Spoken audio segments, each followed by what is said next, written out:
Hi, my name's Mike, and I'm selling my 2006 Mini Cooper S with a turbocharged engine. This has been our family RV car. I pulled it behind that RV that you can see in the video, and inside the barn there is the enclosed trailer that it went with.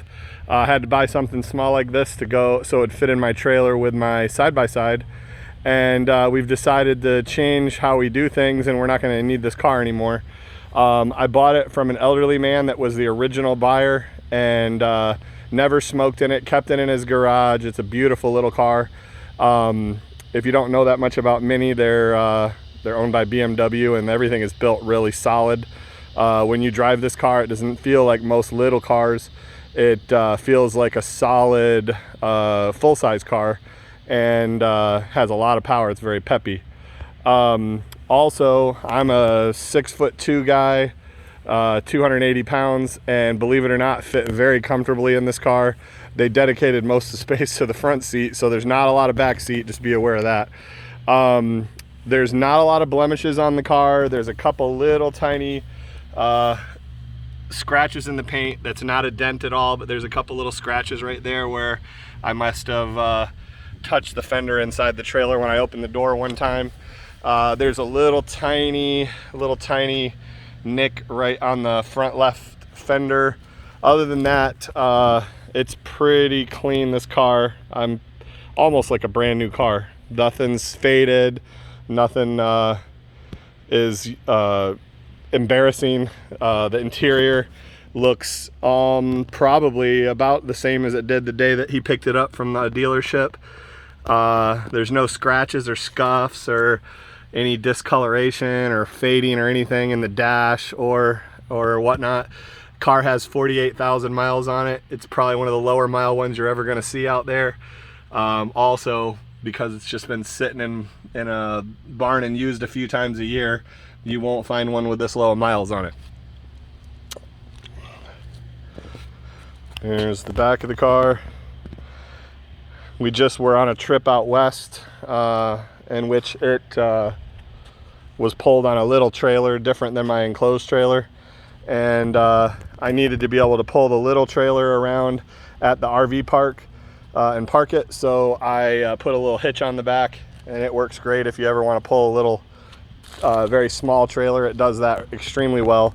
It probably has less than a mile on it pulling a trailer, but it does have a heavy duty hitch on it.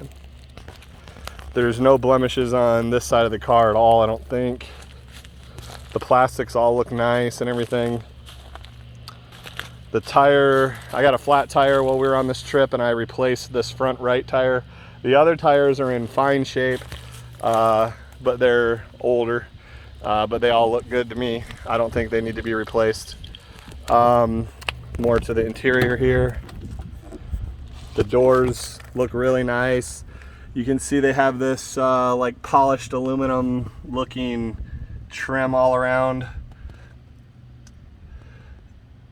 which is kind of unique. I've never seen before on any other car, but there's no scuffs on the doors or dirtiness. Here's more of that polished aluminum looking stuff for the trim. It's an automatic. I have the WeatherTech seat floor mats all around so that dirt and mud doesn't get to the carpet, and when you pull them out, the carpet looks brand new everywhere in the car. Here's the back. There's the original toolkit that came with it. Back seats, again, looking like brand new. Nobody's ever smoked in this thing. It doesn't have any funny smell at all. It's just a comfortable car that just drives and does what it's supposed to do. It drives straight down the road. Everything works perfectly. It's going on Auto Trader today and on Facebook, and I'm going to drop it off today at my family mechanic that's worked on all our stuff. He's retired, excellent ASE mechanic. I'm going to have him check everything out and make sure it's all perfect so that the new owner doesn't have to worry about having any kind of problems. So if you need it fast, that's probably not going to happen. Today is the 1st of August, so it's probably going to be about a week before it's actually available. but I wanted to go ahead and list it. Thank you.